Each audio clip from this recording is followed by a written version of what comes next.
Hello, എല്ലാവർക്കും പുതിയൊരു വീഡിയോയിലേക്ക് സ്വാഗതം. നമ്മൾ ചെയ്യുന്നത് കാളാഞ്ചി മീൻ മേടിച്ചായിരുന്നു, അത് ഫ്രൈ ചെയ്യുന്നതും പിന്നെ നമ്മുടെ ചക്കക്കുരുമാങ്ങ, നാടൻ ചക്കക്കുരുമാങ്ങ കറി ഞങ്ങളുടെ ഇവിടെ വീട്ടിലുണ്ടാക്കുന്ന ആ രീതിയിൽ എങ്ങനെയാണെന്ന് കാണിച്ചു തരാമെന്ന് ഓർത്തിട്ടാണ്.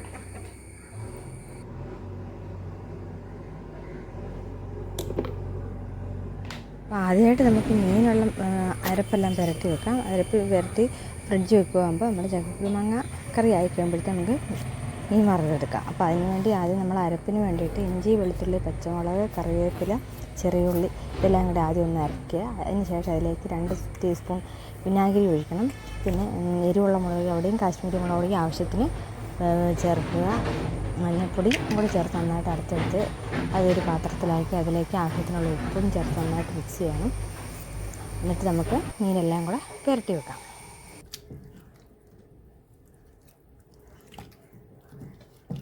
ഇതാണ് നമ്മുടെ കാളാഞ്ചി മീൻ. ഈ മീൻ കറി വെക്കുന്നതിൽ നല്ലത് ഫ്രൈ ചെയ്താണ്. കറി വെച്ചാൽ നല്ലതെന്നല്ല, കറി വെച്ചാൽ വലിയ ഗുണമില്ല, വറുത്താലാണ് നല്ലത്. അതുകൊണ്ട് നമ്മൾ വറക്കുവാണ്.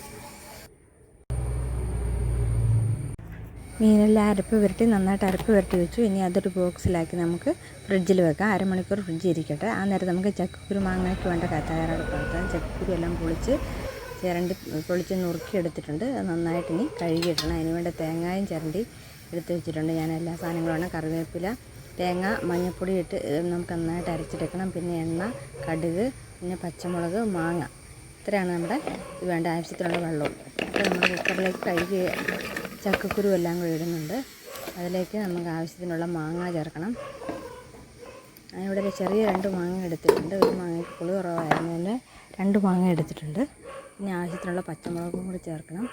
പിന്നെ നമുക്ക് ആവശ്യം വേകാനുള്ള വെള്ളം ഒഴിച്ച് കൊടുക്കുക. ആവശ്യത്തിനുള്ള ഉപ്പിടുക. കുറച്ച് 1/4 ടീസ്പൂൺ നമ്മൾ മഞ്ഞൾപ്പൊടി നേരത്തെ അരയ്ക്കാൻ എടുത്തതുകൊണ്ട് 1/4 ടീസ്പൂൺ മഞ്ഞൾപ്പൊടിയും കൂടി ഇട്ട് കുക്കറിൽ വേവിക്കാൻ വെക്കുന്നു. ആ സമയത്ത് നമുക്ക് നമുക്ക് മിക്സിയിലിട്ട് നന്നായിട്ട് അരച്ചെടുക്കണം. നന്നായിട്ട് അരയണം തേങ്ങ. ചാറിനുള്ള തേങ്ങ ആയതുകൊണ്ട് നന്നായിട്ട് അരച്ചെടുക്കണം. അപ്പോൾ നമ്മുടെ മീനെല്ലാം അരമണിക്കൂറോളം ഫ്രിഡ്ജ് നമ്മൾ വെച്ചായിരുന്നു. അരപ്പെല്ലാം മീനിൻ്റെ അരപ്പെല്ലാം പിടിച്ചിട്ടുണ്ട്. അപ്പോൾ നമ്മൾ ചട്ടി ചൂടായിട്ടുണ്ട്. അതിലേക്ക് നമുക്ക് മീൻ വറുത്തെടുക്കാം.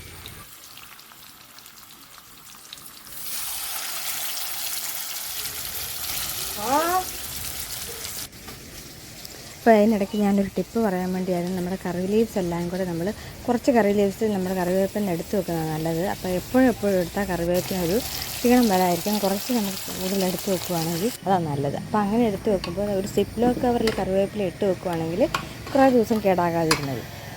നമ്മുടെ ചക്കക്കുരു വെന്തിട്ടുണ്ട്. ഞാനൊരു ചെറിയ തവിയുടെ കഞ്ഞിത്തവിയാണ്.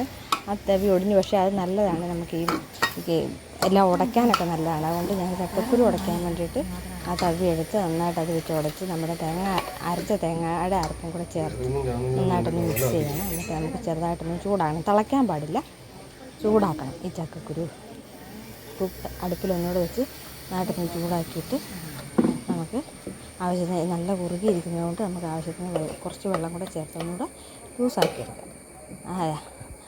അരച്ച മിക്സിയുടെ ജാറിൽ തന്നെ വെള്ളം ഒഴിച്ച് നമുക്കതൊന്ന് ലൂസാക്കിയിട്ട് നമുക്ക് കടുകും കൂടെ താളിച്ചാൽ മതി. അടുപ്പിൽ വെച്ചൊന്ന് ചൂടാക്കി ആവശ്യത്തിന് ഉപ്പും പുളിയും ഉണ്ടോ എന്ന് നോക്കുക. ഉപ്പ് കുറവാണെങ്കിൽ കുറച്ച് ഉപ്പും കൂടെ ചേർക്കണം. കുക്കർ അടുപ്പിൽ വെച്ച് കറി ഒന്ന് ചൂടാക്കി എടുക്കുവാണ്. എന്നിട്ട്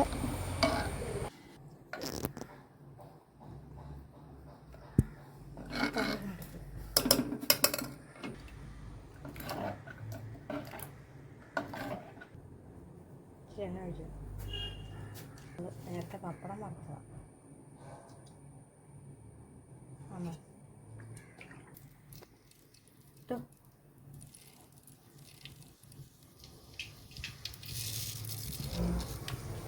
കടുക് കളിക്കാൻ വേണ്ടി ചെറിയ എണ്ണ ഒഴിച്ച് ചൂടായപ്പോൾ കടുക് ഇട്ട് കുറച്ച് ഉള്ളി വരുന്നുണ്ട്. നമുക്ക് മൂപ്പിച്ച് ഉള്ളിയും കറിവേപ്പിലയും കൂടെ മൂപ്പിച്ച് നമുക്ക് കറിയിലേക്ക് ചേർക്കാം. താളിപ്പ് ഇത്രയുള്ള നമ്മുടെ ചക്കക്കുരുമാങ്ങ, നല്ല തിക്ക് ഗ്രേവി ആയിട്ടുള്ള ചക്കക്കുരുമാങ്ങ റെഡിയാണ്.